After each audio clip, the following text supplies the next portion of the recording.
Hey guys, Triple C here. I'm making this video about kanji. So, if you are learning Japanese, then it will soon become apparent that you really need to start studying kanji. I recommend to only do this after you've mastered the kana. So, first, I guess, let's explain what kanji is. So, kanji is is a part of the Japanese writing system based off of Chinese characters, right? So the thing is, each kanji is made up or is itself, like, say, a radical. Now, radicals have different meanings, right? And so you can take different radicals and you can make new kanji, right? And though you don't make up your own, but it's you of the thousands of kanji that exist, that's how they're made up. And so in Japanese, though, the thing is, there are two different types of readings of each kanji. So you have the on reading, which is like based on the Chinese reading, but it's Japanese instead. And then there's the kun reading, which is more of an original-ish sort of Japanese use of it, right? And so there are two different readings, or two different kinds of readings for the kanji. Some kanji only have one normal reading, and then some have quite a few, and so it's important to distinguish between those two. Generally, this isn't always the case, but this is generally the case, that when two kanji, two or more, are put together to form a new word, that you will use the on reading of each kanji. Now, it's not always the case, but it's typically the case that that is what you will do. And then if you read it by itself, if there is a kun and an on reading of a kanji, and you read it by itself, you usually would use the kun reading. Alright, so with that out of the way, you might be wondering, well, how do I study it? Aren't there thousands? How am I supposed to... Okay, so first thing you need to realize is that the Japanese government actually has assigned certain kanji for everyone to study through school. And so that would be, so say for instance, there are multiple books that have these. These are called Joyo, or daily use kanji. And so, for instance, here you go. This is Mark Spahn and Wolfgang Hadamitsuki's kanji and kana. It includes the 2,136 official daily use kanji, right? And so, if you can, I recommend buying this book. If you can't, then I'd recommend looking up the kanji online, and I'll try to link something in the description to help you do that. So, first things first, let's say, okay, so the good thing about this book specifically, it lists all the kanji in a way where, you start out with the simple ones first, and then you get to further down the road, and you get to the more complicated ones. And that's a good way to start. You start with the simple ones, you get the radicals down, you get the meanings down, and then you can further down the road memorize the other ones. But how do you memorize them? You may be thinking. Well, there are multiple different methods. Some people just want to do it brute force. Some people, they try saying, "Oh, we'll make a story, make an imaginative story about the radical components and remember the meaning through that story." And you could do that. I think what is best is that, especially if you're using this book, right?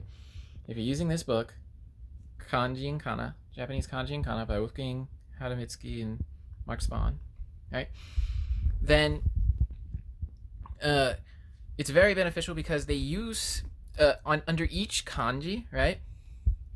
Let me get an example. All right.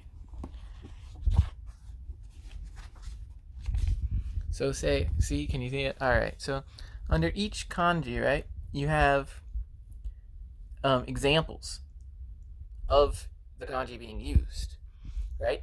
And so I think it's a good idea to write down the kanji. You can do this multiple times, right? And then look at each sample, write down each sample word, and just keep reciting the pronunciation and the and keep the meaning in your head as you write it each time.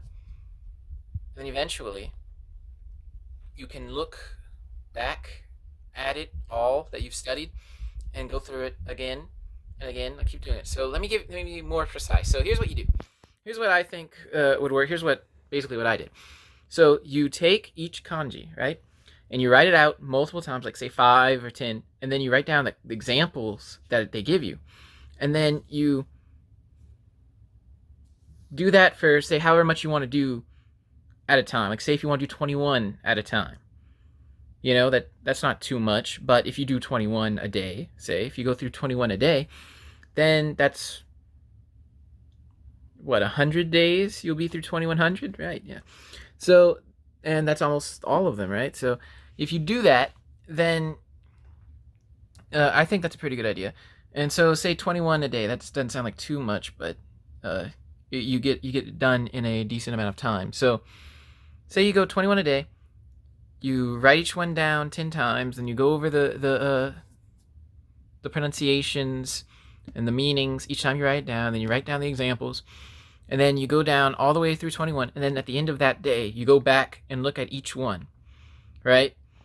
Go back and look at each one, and to memorize it, you try to think of meanings or try to use the different radicals. Oftentimes, if they have similar radicals, sometimes they have similar pronunciations too, so that's helpful. And then what I want you to do, this is incredibly important, this is key, this is the key part, very important, is I want you to, let's say, imagine. I want you to imagine the character being written in your head, right? So don't just write it with your hand, but at the end of the day, right, I want you to look at each one and then imagine it being written in your head with the pronunciation and the meaning in your mind, right? Imagine, like envision it happening in your mind, in your mind's eye, right? Like sort of try to it's sort of kind of like ingraining it into your head. Like imagine it being written in your mind's eye, and then, I think that really helps to, remember it. Like, go slow, and then I also recommend after you reach like certain number point, like say after you reach 100, right? Say you're doing 21 a day, but then say after you reach 100 kanji, I recommend going back through them again. And so, going back through the 100 you just covered, right? Doing that again. And if you want, like say if you go to 300, if you want to, you can go back over the 100, the 200, the 300, all of them again, right? And this book that I recommend is very helpful with that because it includes the more common ones, which are more simple, at the beginning. And so the first 500 will help you read further and further down the line. And so that's actually, it's pretty important to get the first ones down first, and then keep going on, and then learn more and more. Because the ones at the end, they're not as important as the ones at the beginning. So that's also a very helpful and beneficial thing. Now, beyond that, I recommend starting to read after you get to, say, 500, 1,000, around that area. I recommend starting to try to read things like newspaper articles, stuff like that. And there are various apps, like say if you want to do it on your phone, or browser extensions if you want to do it on like a laptop or a computer, where you can do that, like say Rikai-chan or Rikai-kun, stuff like that. And it'll help you to get to see it in person. And so I highly recommend doing that. And so eventually, you put in some work, and eventually you get to it.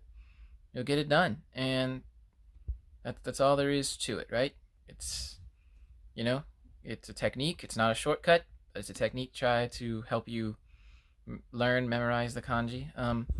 So it's important for you maybe to realize that you don't need to remember how to write it necessarily, unless you specifically want a job where you're writing it. I don't know why you would, but normally, as long as you can type it and read it, you'll be fine, right? And it's a lot easier to do that than have to remember how to write it. So yeah, that's today's video. I hope that this has been helpful. If it has been, you want to dive deeper into Japanese, hit the subscribe button and click the notification bell. Thank you.